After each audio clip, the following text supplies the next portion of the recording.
Une Américaine d'origine nigériane dit avoir été arnaquée de centaines de milliers de dollars par un Danois qu'elle croyait être l'amour de sa vie. L'histoire de cette ex-candidate du Bachelor, surnommée The Danish Deception, la déception danoise en français, passionne TikTok et cumule des millions de vues, on te raconte. C'est dans une série de 25 vidéos sur TikTok que la jeune femme raconte cette incroyable arnaque au sentiment.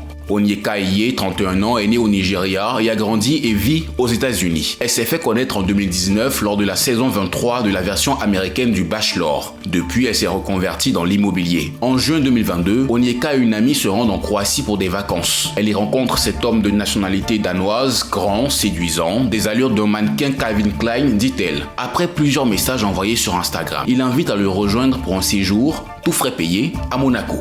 Il lui propose des cadeaux aussi chers les uns que les autres. Mais Onyeka refuse. Elle tient à montrer qu'elle n'est pas là pour son argent. Told me one day, he said, you know, if we ever end up getting married, you're gonna meet the queen. And I remember just like laughing at that comment. And he said, no, I'm being serious. And I said, what do you mean I'll meet the queen? And he said, well, you know, my family has a royal title. And I was like, wait, what? En effet, l'amoureux d'Onyeka lui annonce qu'il est issu de la famille royale du Danemark. Par la suite, le prince danois d'Onyeka se rend à Dallas et rencontre sa famille et ses amis. La liste des mensonges se rallonge alors. Il serait investisseur immobilier, mais aussi handballeur. Son amoureux aurait même gagné une médaille d'or et une médaille de bronze aux Jeux Olympiques. Seulement, l'équipe nationale de handball du Danemark n'a jamais gagné de médaille de bronze au JO. Aveuglée, la jeune femme le croit sur parole. 2 mois plus tard, le petit ami d'Onyeka lui dit qu'il doit faire des travaux dans l'un de ses appartements, montant 50 000 $.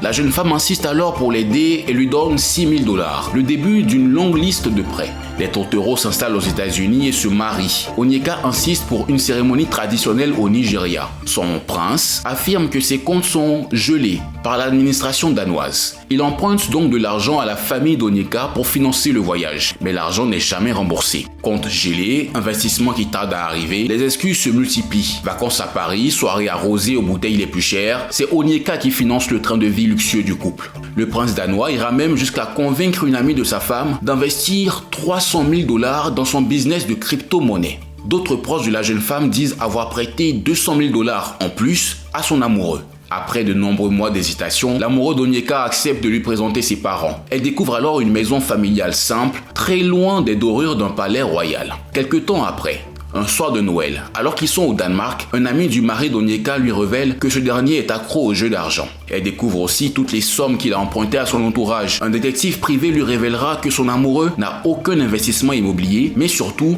pas la moindre goutte de sang royal dans les veines. Lorsqu'elle le confronte, il finit par la quitter. Love should never override your instincts. There were so many times where my subconscious was telling me, this is a red flag, you're making the wrong decision, but I allowed my love for this man to override my best judgment, and I will never let that happen again. Onyeka dit avoir décidé de partager son histoire pour prévenir d'autres potentielles victimes. Le couple a divorcé début novembre. Depuis sa prise de parole, elle dit recevoir des dizaines de témoignages de femmes ayant vécu une situation similaire avec d'autres hommes en ayant cru, elle aussi, avoir trouvé le prince charmant.